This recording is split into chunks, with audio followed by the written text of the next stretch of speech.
Hi Taurus! Welcome and this is your reading. Be open-minded po, hindi po halos lahat makaresonate kaya piliin nyo na lamang. And thank you nga po pala sa mga nag-subscribe, lalo na sa mga bumabalik. Marami pong salamat. Give me the message for Taurus. Ano yung mensahe? Meron ka ditong perfection.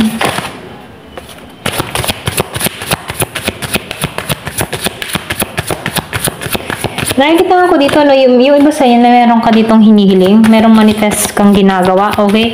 Pwede rin sabihin na meron kang hinihiling na pagbabago, no? So, meron ako nakikita ditong recovery. Yung iba sa inyo makakausa dito o makaka-recover sa sitwasyon, ano? Merong abundance na naghihintay sa'yo or pwede rin ito yung hinihiling mo, no? Pagbabago, maging masagana, maging maayos, ano? So, nakikitaan ko rin dito, meron ditong magbubukas na oportunidad sa'yo, no? Binibigyan pa to ng, kumbaga, no, binibigyan ka pa dito ng lakas, ano? Na huwag kang susuko, ano? Kasi nakikitaan ko dito na meron ditong pag-akyat ng tagumpay dito sa recovery. Meron ako nakikita ditong ladder. Meron ako nakikita ditong 45, 46, okay? Or pwede rin sabihin dito mag-start or meron ditong nangyayari doon sa iba, no? Meron ako nakikita dito ng 34, 45. Pwedeng ito yung simula ng pag-akyat mo sa tagumpay, 34 or 43, okay? So, piliin nyo na lamang, ano, merong pinanganak nung 6, 4, 5, at 3. Ito lang nakikita ko. So, meron ditong ladder, meron ditong susi, merong ipagkakaloob or yung iba sa inyo, meron ditong mabibili. Pwedeng bahay, sasakyan, okay? Merong kinalaman about susi. So, nakikita ko dito, susi ng tagumpay, okay? So, meron ditong ipagkakaloob sa'yo, okay? Kaya sinasabihan ko dito, no, huwag kang mawawala ng pag-asa. Kasi yung hinihiling mo ay matutupad. Kung ano man yung wish mo, matutupad. So, meron ka lang dito na kailangan mo magtiyaga, ano, huwag kang bibitaw sa mga pangarap mo, no? Dito lang yung mensahe dito. Give me the message. So, meron ditong renewal, happiness mula sa'yo. Okay, kumbaga, nakikitaan ko dito yung, alam mo yung tipo na tagumpay. Okay, meron dito naghihintay na tagumpay, kasaganahan sa'yo dito, okay? Pwedeng ito yung minimithi mo, hinihiling mo, at ipagkakalob to sa'yo. Okay, kung nakakaranas ka man dito ng kabiguan, problema, or pwede rin nagiging mailap yung swerte sa'yo, makaka-recover ka sa sitwasyon na to. Ito lang yung mensahe, no? Pwede rin meron ditong hinihikayat or pwede rin kung ikaw man ay mahilig tumaya sa loto, pwedeng biglaan to, okay? Merong kasagana naghihintay sa'yo. Meron ditong pay attention to the sign. So, nakikita ko dito yung G's. Meron 34, 24, 23. Merong 36, okay? 45. So, piliin nyo na lamang, ano? Ito lang nakikita kong numero. Ayan. Merong 6. Give me the message. Ano pa yung mensahe? Meron 25 and 24. Give me the message. Ano pa yung mensahe?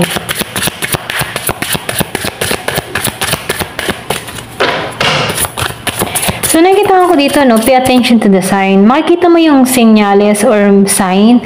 Kung meron kang mga hinahanap na senyales, ano? So, nakikita ko dito, sundin mo yung intuition mo, no? Sundin mo yung kutob mo. Kasi nafe-feel ko dito, meron kang karunungan or talino, okay?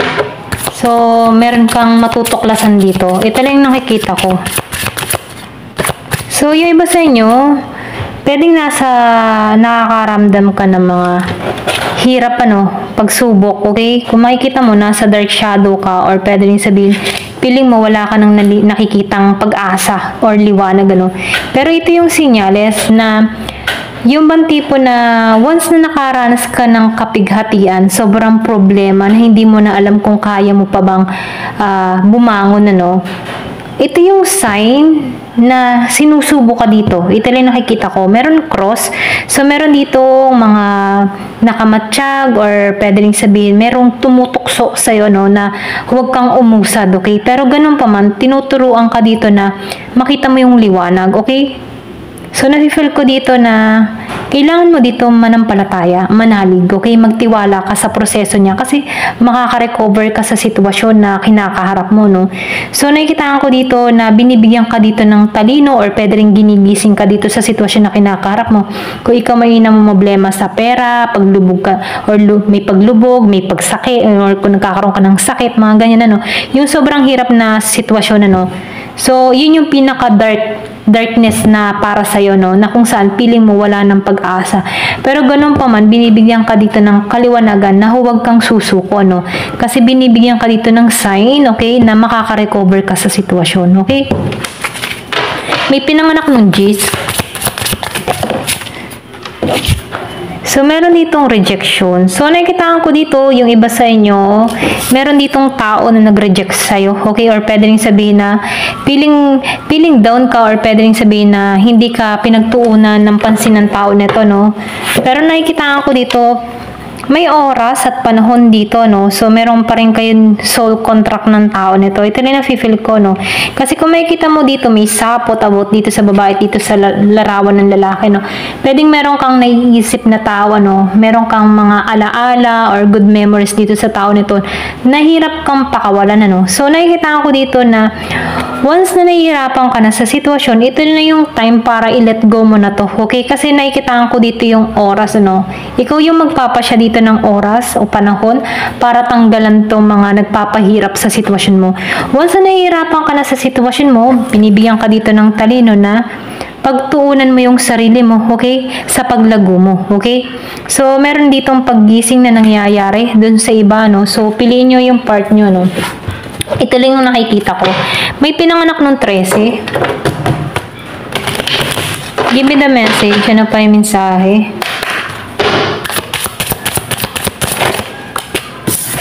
So, meron ka ditong feast. So, slow down. Kumbaga, yung pag-angat mo sa tagumpay, okay? Kasi makaka-recover kahit naghihintay sa'yo kasaganahan, ano? Slow down. Mabagal to, okay? Hindi man mabilis, ano? Pero sigurado. Ito lang nakikita ko, no? Slow down and celebrate yourself. Kumbaga, no? Nakikita ko dito. Kung nararanasan mo itong pagsubok na feeling mo down na down ka sa sitwasyon, okay, kasi may nag-reject sa'yo or meron ditong nangutya sa'yo or dinown ka dito, ano, nakikita ko dito na yung time, ano, is slow down na kung saan, ano, maibabangon mo muli yung sarili mo, okay? So, meron ditong tagumpay, marami kang nasayang na panahon, oras, ano, pero nakikita ko dito yung pagbangon mong muli para sa sarili mo, no? Pwedeng ito yung time or yung rejection na nangyayari, dun papasok yung paggising para sa sarili mo, para makita mo yung sarili mo, makita mo yung halaga mo dito, or pwede rin sabihin na para ibangon mo muli yung sarili mo, okay?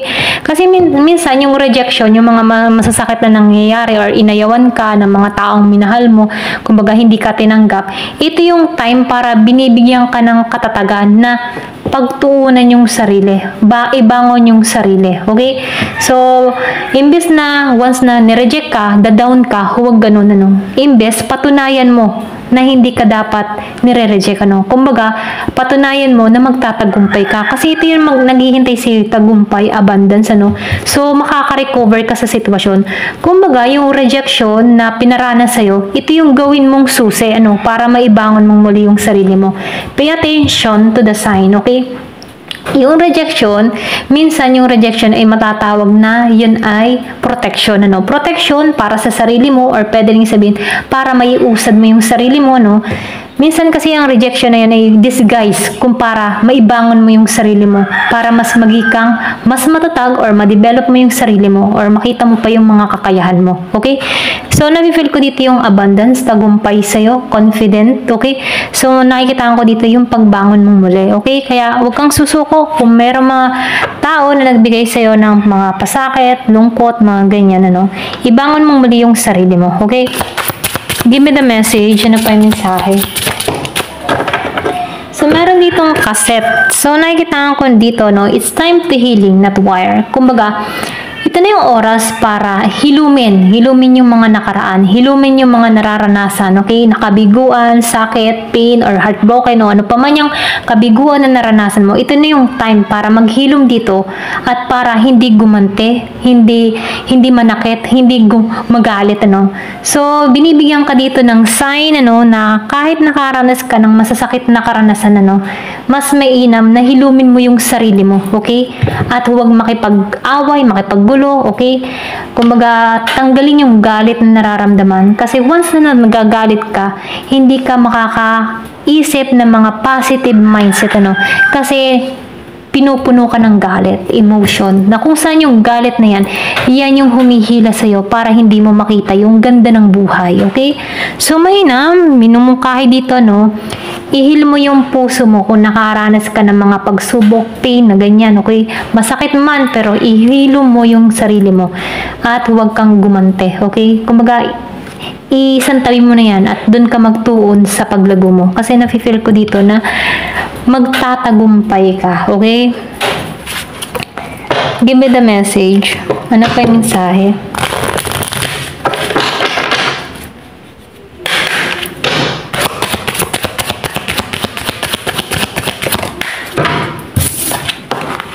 So, meron ka ditong free message. So, meron ditong free message, ano. Yung iba sa inyo, meron kang kadiling na Aries, ano. Siya yung tipo ng tao na malaya siya nakakapagmensahe sa'yo, or pwede rin sabihin na siya din yung nagbibigay sa'yo ng pwedeng nagpapayo sa'yo, okay? Nag-a-advise sa'yo, okay? Pwedeng ito yung makakatulong sa sitwasyon mo, okay? Para mapaunawa sa'yo na yung mga nangyayari or nagaganap or masakit man ang nararanasan mo, ito yung makakatulong para sa'yo, para maibangon mo yung sarili mo, para makita mo kung ano ba yung dapat itama at kung ano ba yung dapat tanggalan, okay? Kung meron kang mararamdaman na meron ka ding pagkakamali na nagawa sa nakaraan, okay? So, ito yung time para maitama mo yung sarili mo at pakawalan na yung mga bagay na hindi nararapat sa sitwasyon na kinakaharap mo, okay? So, meron ditong free message. Ito yung merong pagpapahayag ng mensahe or meron ditong mensahe na ipinagkakaloob sa'yo, okay? Pwedeng meron kang kadiling na Aries, okay? Meron 39 years old, meron 30 years old. So, meron dito message to pass on. So, nakikitaan ko, ito yung mensaheng pinararating sa'yo, no? Meron ditong 42 years old. Kumbaga, once na napakinggan mo tong mensahe na to, no? I think yung iba sa inyo magkakaroon dito ng realization, no? Kumbaga, pinapasa-isip sa'yo dito na kailangan makita mo yung ganda ng buhay. Hindi yung mga masasakit na nakaraan. Kumbaga, hilumin yung sarili sa ngayon, ano? Kung meron ka mang masasakit na naranasan sa relasyon, sa kung ano pa man, ano, kung ano man sitwasyon na kinakaharap mo, huwag kang magpasakop doon, ano, kasi merong magandang naghihintay sa'yo. Minsan yung galit, pait ng nakaraan, ito yung humihila minsan para hindi mo makita yung ganda ng hinaharap, ano. So, maraming pagdududa, maraming mga naiisip na negatibo. Kaya ito na yung time para pakawalan yung mga lungkot na nararamdaman sa nakaraan, ano, at magtungo ka sa maganda, okay? So, nafe-feel ko dito yung abundance para sa'yo. So, manalig, manampalataya, okay? Yung paghihiling kasi ay kailangan mo lang din diyan ay kung manampalataya, magdasal. Kasi lahat naman ng tao nakakaranas ng mga pagsubok, lalong-lalo na sa mga kabiguan sa larangan ng damdamin at puso, ano. Pero ganun pa man, ano, once na nalampasan tong mga bagay na to, para kang nabubuo kang muli, ano. Lumalawak yung pangunawa mo at nabibigyan kang kalinawan sa mga sitwasyon na kinakaharap, ano. So, mainam, kailangan mo dito ay tanggapin, pakawalan, at higit sa lahat ay yung hilumin yung ating kapusuan, okay? Ito lang yung mensahe, ano. So, mainam magdasal ka, pray, okay, para nang sa ganun, mas mabilis yung healing na nagaganap sa iyong sarili. Kung ikaw man yung tipo ng tao na sobra kang nasaktan, yan, ito yung mensahe para sa'yo. Give me the message. Ano pa yung mensahe sa'yo? So, meron ditong ashwagandha o ashwagandha. purpose. So, nakikita ko dito yung yin and yang, purpose, balance, or pwede rin sabihin, merong purpose ang lahat kung bakit naranasan mo ang mga bagay na ito. Okay? So, nafe-feel ko dito yung pagbunga. Okay? May bunga. Or meron ditong happiness na naghihintay. Yung iba sa inyo, nakikita ko dito, meron ka ditong inaasam na tao. Okay? Andun pa rin yung emotion, So, nafe-feel ko dito na meron ditong tao na hindi nagpapahayag ng kanyang totoong saloobin or nararamdaman may pagpipigil sa kanyang sarili, pero ganun pa man nakikita ko na pareho kayong naapektuhan din dito. Ito lang nakikita ko So meron ditong magical moment, or pwede rin meron ditong pumapagitna sa inyo kumbaga imbes na magharap kayo dito pero meron ditong pumagitna. Kung makikita mo, may pumagitna sa inyong dalawa dito. So, nakikitaan ko dito yung distance, So, meron ditong nalulungkot, meron pa rin ditong nakatitig, or pwede ring sabihin nakasubaybay, nakatuon sa'yo. So, nafe-feel ko dito na yung isa dito, nawala ng saya, nawala ng, yung bang feeling na merong umalis or merong lumisan dito. Pero yung paglisan ng isa ay nagkaroon ng kalungkutan dito sa isa.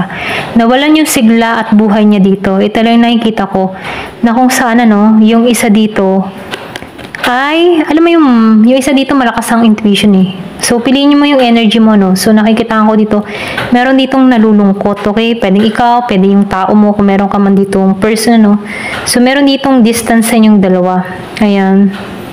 Ito lang yung nafe-feel ko. Yung iba sa inyo, meron kang kadiling dito, magkaiba kayo ng kulay, maputi, maitim, okay? Ito lang nakikita ko, may kaibahan kayong dalawa. Pwedeng paniniwala o lingwahe, okay? So, ito lang nafe-feel ko dito. Yung iba sa inyo, pwedeng nakilala mo to sa ibang bansa, pwedeng sa online, internet, mga ganyan. So, ito lang yung nakikita ko dito. So, meron ditong rose love. So, mahal mo to. Yung iba sa inyo, tinamaan ka dito. Or pwede rin sabihin na, ito yung gusto mong mangyari. Makasama mo to. Kasi meron ditong Holy Spirit. Or pwede rin sabihin, talagang dito ka nakaramdam ng saya sa tao na to, Kasi tinamaan ka dito. Pero ganun pa man, kahit tinamaan ka dito, may luha, may sacrifice, or merong lungkot na nararamdaman. Ito rin nakikita ko, Andun pa rin yung lalim ng emotions. Ayan, pasensya na, nasasamid. Nandun pa rin yung lalim ng emotion. Dito sa nafe-feel ko sa card, Kumbaga, andun yung saya, okay? Masaya. Masaya ka, kasama mo siya, pero kailangan ng sacrifice, ganun, Pwedeng merong mga taong involved sa paligid, pwedeng family mo, pwedeng family niya, So, meron ditong may mga hadlang sa relasyon, okay? Ito lang nakikita ko, Pero siya yung happiness ng tao na to, okay? Or pwedeng ito yung happiness mo. Ayan. So, nakikita ko dito na napaka-challenge ng connection na to. Yung iba sa inyo, Guardian. So, may guardian. I lost love when watch over you. So, nakikita ko dito, meron ditong guardian, meron ditong feeling loss, okay? Pero ganun pa man, kahit ikaw ay nasaktan dito sa larangan ng pag-ibig, kasi nafe-feel ko dito talagang meron dito sobrang pain yung naramdaman, Pero huwag ka mag-alala, iniingatan ka dito, Once na lost ka, malapit sa iyo ang guardian angel mo, okay? So, may naman, once na feeling mo down na down ka, magdasal, okay? Pray lang, wala namang imposible sa dasal, idulog mo sa Diyos, okay? Yung mga lungkot na nararamdaman, kapighatian, kasi siya yung makakatulong sa sitwasyon mo, okay? So, nakikita ko dito yung saklap or mapait na karanasan, okay? Ganun. Ang lungkot lang. Ayan, nalulungkot din ako. Ayan. So, meron ditong pets. So, it's better din, kung pag ikaw ay sobrang nalulungkot, maigi rin nakakatulong yung pag-aalaga ng mga hayop-hayop, pusa, aso, isa rin tong nakakalibang sa sitwasyon, or isa rin tong nakakatulong para makalimot ka sa mga kalungkutan, So, may mag-alaga ka ng ganitong hayop, or dun mo mararamdaman yung pagmamahal ng hayop sa'yo, okay? I mean, sa hayop, pet, hindi yung hayop na masama na tao, okay? So, ito na yung mensahe, So, may mag-alaga ka ng hayop para malibang, okay? Aso, pusa, ganyan. Kasi magaling tong makatulong para pantanggal din ng stress na nararamdaman. Or pwede rin paghahalaman, ganyan, ano. Ayan, ito lang yung nakikita ko. Ayan. Thank you for watching. Love and peace.